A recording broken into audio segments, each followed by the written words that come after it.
we've talked a lot about competition because I get very excited about it, and it's an area where there's a lot to be said about it. The most important thing, I think, is just understanding that if you think competition is static, you're going to make a mistake. And people will change over time. However small your business is and however tightly defined the segment that you're going to enter, it's going to be important to work out how your competition is going to react to you going into it. Does anybody want to explore that idea further in relation to their own business? Because it seems to me to be a terribly important one. These are all areas that we have covered in terms of thinking that your concept is unique. People too often make that mistake. And the idea that direct competition is all that matters. Generally, indirect and substitute competition is far more important than the direct competition. So how are you going to change when the incumbents retaliate? How are you going to retain those customers and build loyalty? And very often, what is most important in a business is actually the execution. It's not the idea. It's how you execute it. And it's on the relationships. Here's a gentleman who's clearly in business, who knows how this works, that actually coming up with the most brilliant idea is not what it's about. It's about how you execute it, how you deliver first-class customer service, and understanding that in this area, and that you can actually get it across. You can explain to people. So saying to people, "We have the best service," is not really great. I remember Julian Richer many years ago. Some people will have heard of Richer Sounds. It's one of the most successful retail businesses, and he has great understanding of retail businesses, saying that one of the biggest mistakes he ever came across was Midland Bank, who had the great slogan, "The bank that likes to say yes."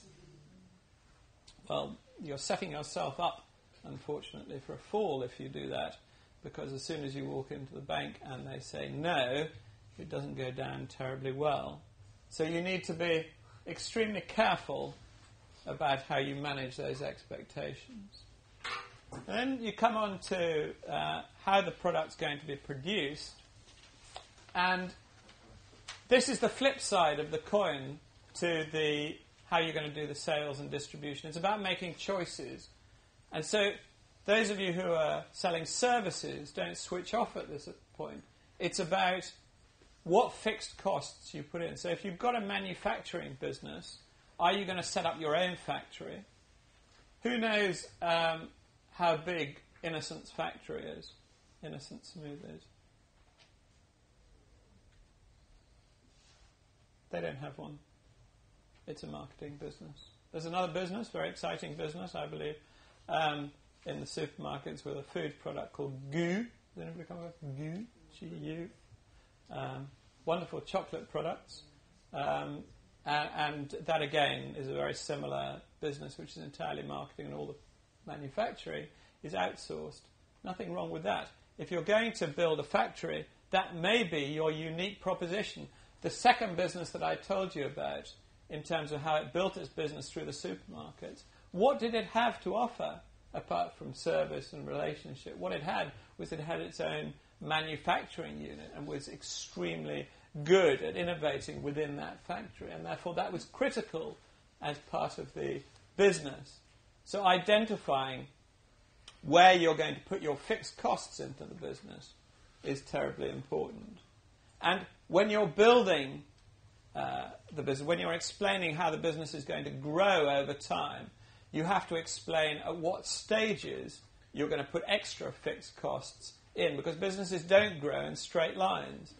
You have to put in lumps of cost along the way, and understanding at which milestones you're going to have to put in those lumps of cost is terribly important. Coming back to the scalability, which I talked about at the beginning, your business will go through stages where you have to put money into it, lumps of money, in order to cover fixed costs. So when we looked at the business which was selling through the retail multiples, we came to a stage where the factory was full, where there was no further capacity in that factory. We had to work out whether we took the business back a stage and built another factory, or whether we sold out. And at that stage we actually sold out, because it is such a big step to go and build another unit. This is where the operations side, and if you're building a service business, it might be about, do you have an internal call center? It might be about, how many people do you have working for you? How many are going to be employees? How many are going to be freelance? How many are going to be agents? How are you going to build the infrastructure of the business? And some of the best businesses these days tend to be virtual businesses, rather than businesses with all the fixed costs attached to them.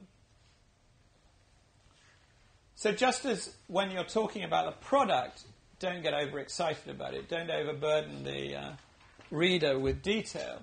Similarly, in this stage, talking about the intricate details of your production line are not really very fascinating to the reader, so much as why that is relevant and why that is going to drive your business, which matters.